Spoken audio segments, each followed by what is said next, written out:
Selamat malam untuk kita semua. Perkenalkan, nama saya Ezra Alzevimuti. Saya dari Fakultas Teknik, Prodi Teknik Elektro, akan menjelaskan mengenai Artificial Intelligence atau yang biasa kita singkat dengan AI. Apa itu Artificial Intelligence?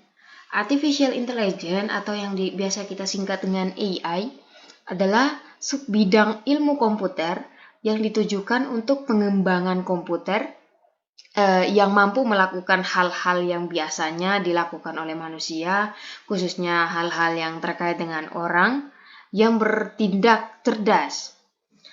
Gampangnya, implementasi dari konsep AI akan membuat mesin menjadi mirip manusia atau robot cerdas. Artificial Intelligence atau yang biasa kita singkat dengan AI merujuk pada kemampuan sistem komputer untuk melakukan tugas-tugas yang biasanya memerlukan kecerdasan manusia.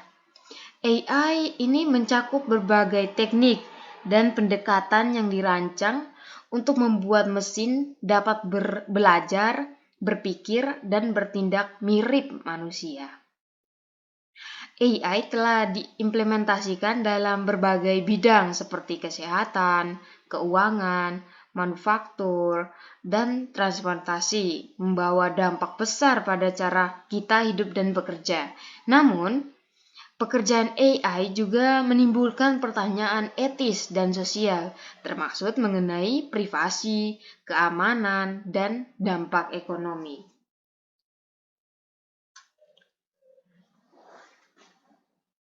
Lalu, apakah AI bisa menjadi sebuah ancaman terhadap manusia?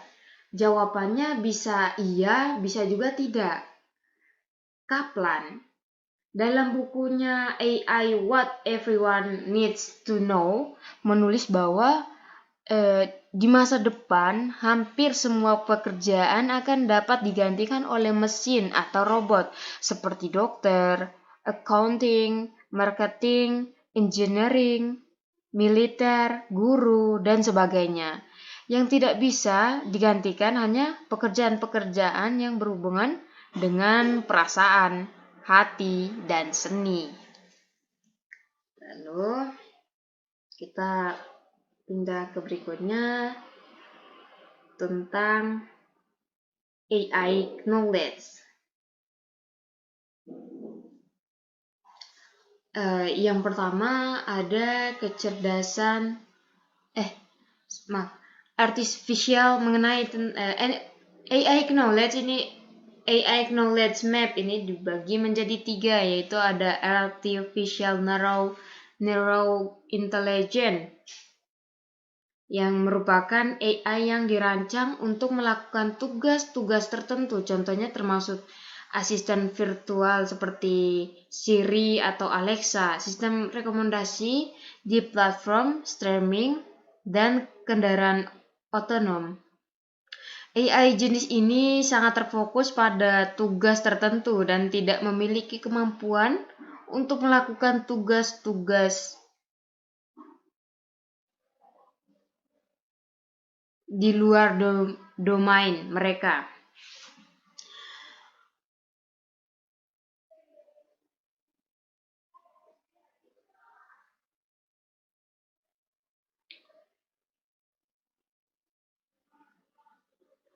Artificial Neural Intelligence atau yang kita biasa disebut dengan ANI, juga dikenal sebagai Weak AI, adalah AI yang ada di dunia kita saat ini. Artificial Neural Intelligence itu sendiri adalah AI yang diprogram untuk melakukan satu tugas, apakah itu memeriksa cuaca, bisa bermain catur, atau menganalisis data mentah untuk menulis laporan jurnalistik. Sistem Artificial Neural Intelligence dapat menangani tugas secara real time, tetapi mereka menarik informasi dari kumpulan data tertentu. kecerdasan mesin yang ada di sekitar kita ini ada ya contohnya Neural AI atau Google Assistant, Google Translate, Siri dan alat pemrosesan bahasa alami lainnya adalah contoh dari Neural AI. Beberapa orang mungkin berasumsi bahwa mereka adalah canggih atau tidak lemah. Tetapi alasan disebut AI atau lemah adalah karena mesin-mesin ini sama sekali tidak memiliki kecerdasan seperti manusia. Mereka kurang memiliki kesadaran diri, kecerdasan sejati untuk menyamai kecerdasan manusia. Dengan kata lain, mereka tidak bisa berpikir sendiri. Contohnya ketika kita berkomunikasi dengan Siri, misalnya, Siri bukan mesin yang sadar menanggapi pertanyaan. Apa yang bisa dilakukan Siri, apa yang dirancang untuk dilakukan, ya adalah memproses bahasa manusia, memasukkannya ke mesin pencarian atau Google contohnya, dan kembali dengan hasil. Sebagai contoh, ketika kita bertanya pada Siri cuaca di luar, kita mendapatkan respon yang akurat. Itu karena menjawab pertanyaan dasar yang sudah ada dalam database yang dirancang Siri untuk dioperasi. Berikutnya, Artificial General Intelligence merupakan AI yang memiliki kemampuan untuk memahami, belajar, dan mengeksekusi tugas yang beragam. Mirip dengan kemampuan manusia, General AI belum sepenuhnya terwujud dan masih menjadi tujuan pengembangan di masa depan. General AI mampu beradaptasi dan mengeksekusi tugas di berbagai konteks serupa dengan kecerdasan manusia. Artificial General Intelligence ini mengacu pada mesin yang menunjukkan kecerdasan manusia. Dengan kata lain, Artificial General Intelligence dapat berhasil melakukan tugas intelijen yang dapat dilakukan oleh manusia. Ini adalah jenis AI yang kita lihat dalam film seperti Her atau film fiksi ilmiah lain, di mana manusia berinteraksi dengan mesin dan sistem operasi yang disadari, hidup, dan didorong oleh emosi dan kesadaran diri. Saat ini mesin dapat memproses data lebih cepat dari yang kita bisa, tetapi sebagai manusia, kita memiliki kemampuan untuk berpikir secara abstrak, menyusun strategi, dan memanfaatkan pemikiran dan ingatan kita untuk membuat keputusan berdasarkan informasi atau menghasilkan ide-ide kreatif lainnya. Berikutnya ada Artificial Super Intelligence atau yang biasa kita singkat dengan ASI, akan melampaui kecerdasan manusia dalam semua aspek, dari kreativitas ke kebijaksanaan umum hingga pemecahan masalah. Alat berat akan mampu menunjukkan kecerdasan yang belum pernah kita lihat dalam terang di antara kita. Ini adalah jenis AI yang banyak orang khawatirkan. Kenapa? Jenis AI yang menurut orang-orang karena ini jenis AI yang menurut orang-orang akan menyebabkan kepunahan umat manusia, ya, guys. Berikutnya kita akan membahas tentang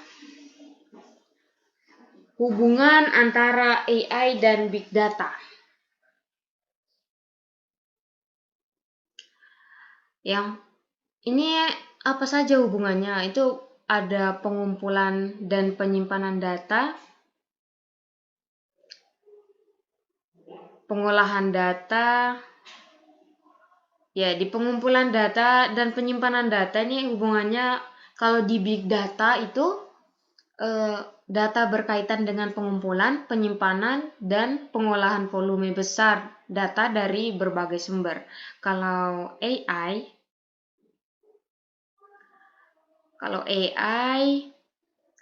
memerlukan data yang besar dan beragam untuk melatih model dan meningkatkan kinerja. Big data menyediakan platform untuk menyimpan dan mengakses data ini. Ya, jadi ada hubungannya. Berikutnya, hubungan antara AI dan big data dalam pengolahan data. Kalau di big datanya ada teknologi. Hubungannya teknologi big data seperti Hadoop dan Spark digunakan untuk mengolah dan menganalisis data dalam skala besar secara efisien. Sedangkan AI, model AI, terutama model deep learning, memerlukan pengolahan data yang intensif. Big data menyediakan infrastruktur yang diperlukan untuk mengolah pengolahan data ini.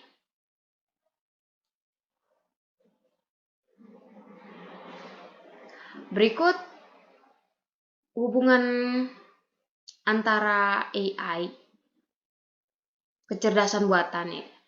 Kalau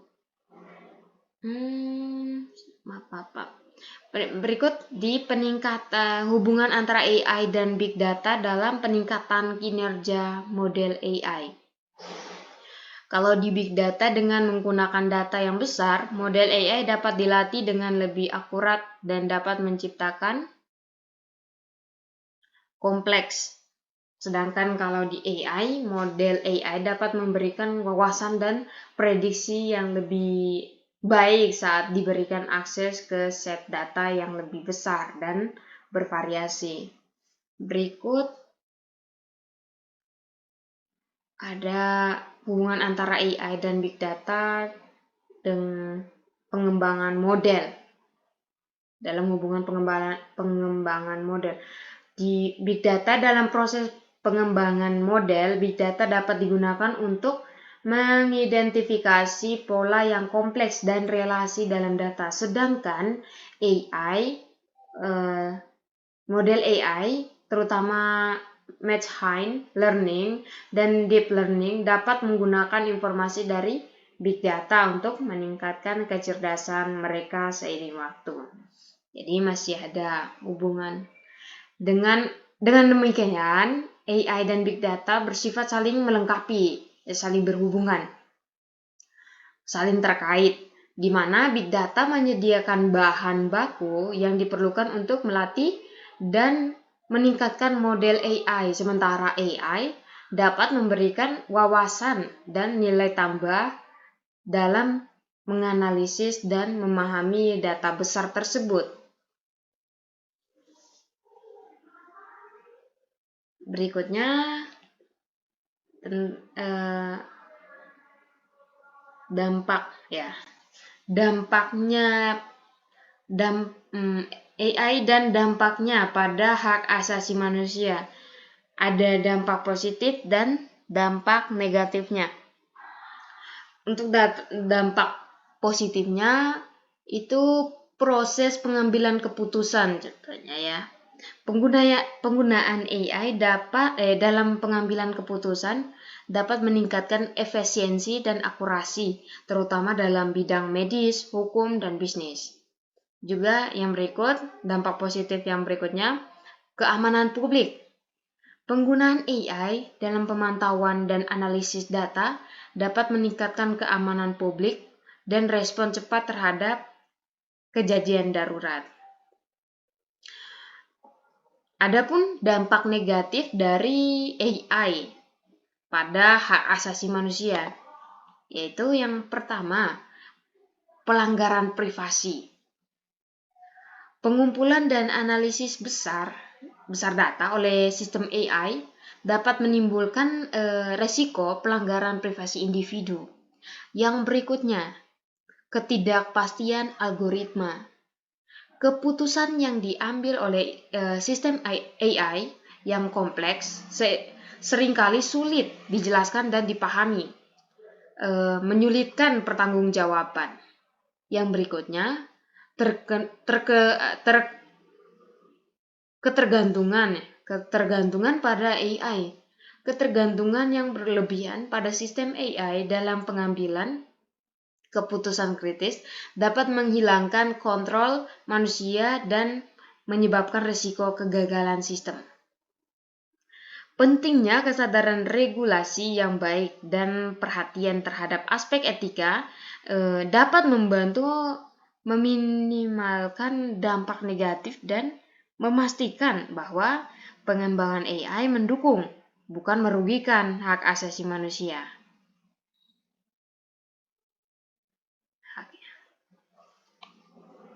Berikut kita akan membahas tentang helpful and harmful AI. Nah, setiap inovasi teknologi besar membawa potensi untuk memajukan atau merusak masyarakat. Kemampuan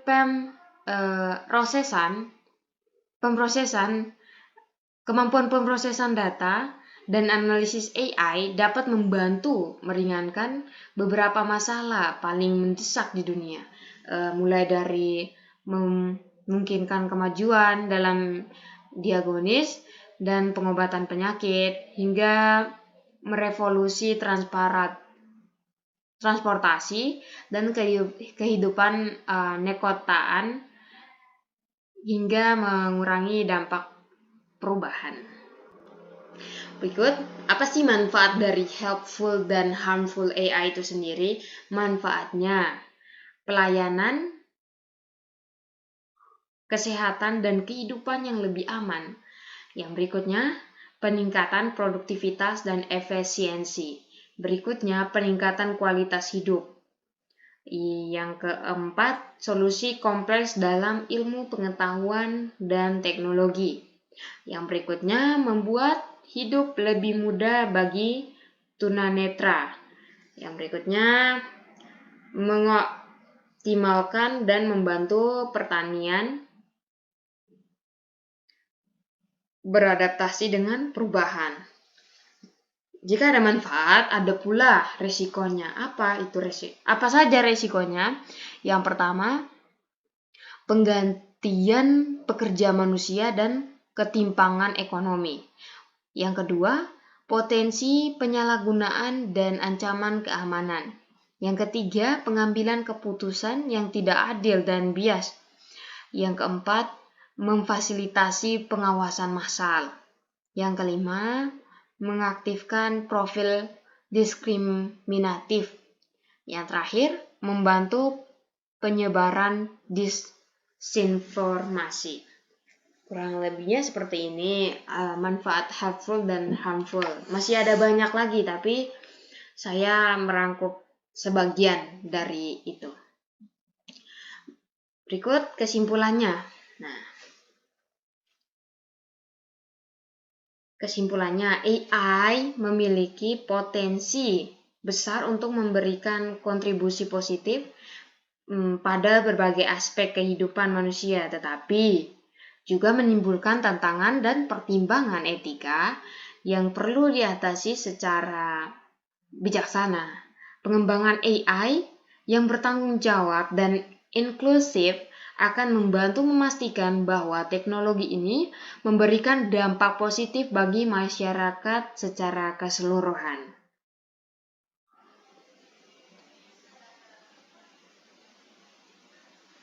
Baik, terima kasih atas kesempatan yang diberikan kepada saya. Saya mohon maaf jika ada kekurangan.